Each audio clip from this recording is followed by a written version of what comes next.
kami sa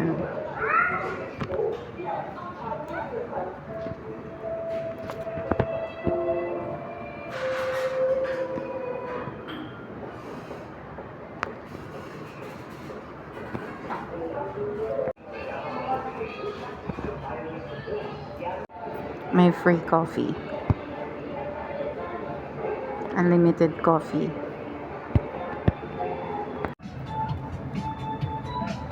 Andun si Andy. Daddy, andito ako. Uy, Daddy, may kulong. Susarap agad. Dalawahan siya. Halito to. 1, 2, 1, 2, gitna. Tapos 1, 2 doon. Give me some privacy, please, everyone, man.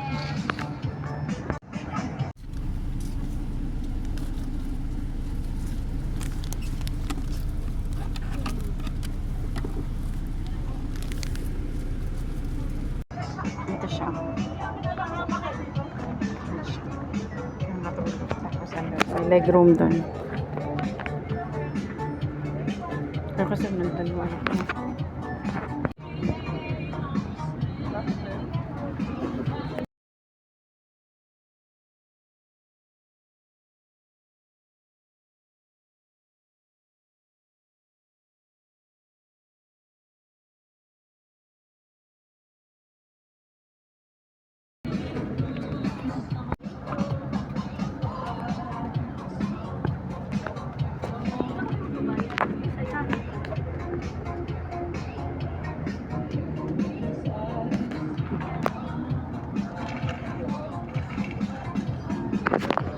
Ha?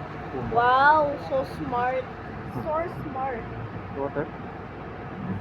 Iwan na natin. We're going to bring it. Huwag mong iwan. May space pa sa bag mo, di ba? Siksik mo yung kumot mo. Ah, okay na yung kumot mo dyan? Victory Liner Terminal sa bag. 2 a.m. 2:06 Sarap a.m. ng buhay ko dun. Nakakulong ako. Ayan yung sleeper bus. Victory. Welcome to the Aircon City. Remember, be, nung una tayo pumunta dito, sabi mo, tinanong mo, bakit ang lamig? Sabi ko, naka-aircon ang buong city. You remember? No.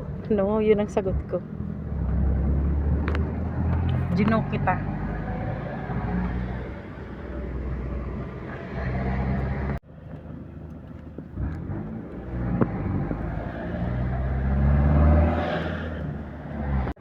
We're here. Travel Light Express.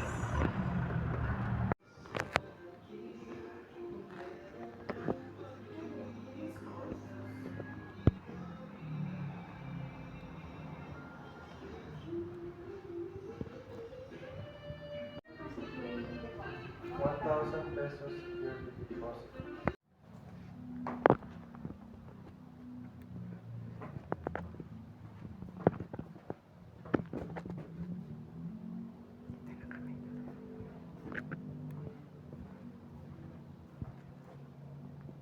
Two doubles pala to.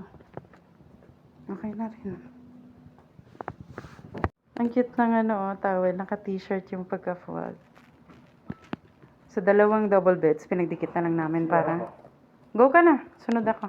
Para hindi malaglag si Andy. Para magkasya kami tatlo. Ito lang yung nag-iisang hotel na may aircon. I mean, hindi ko alam. First time namin makakita ng hotel na may aircon. At Daddy 16. Ginaw. But, mommy, wag mo inuwain.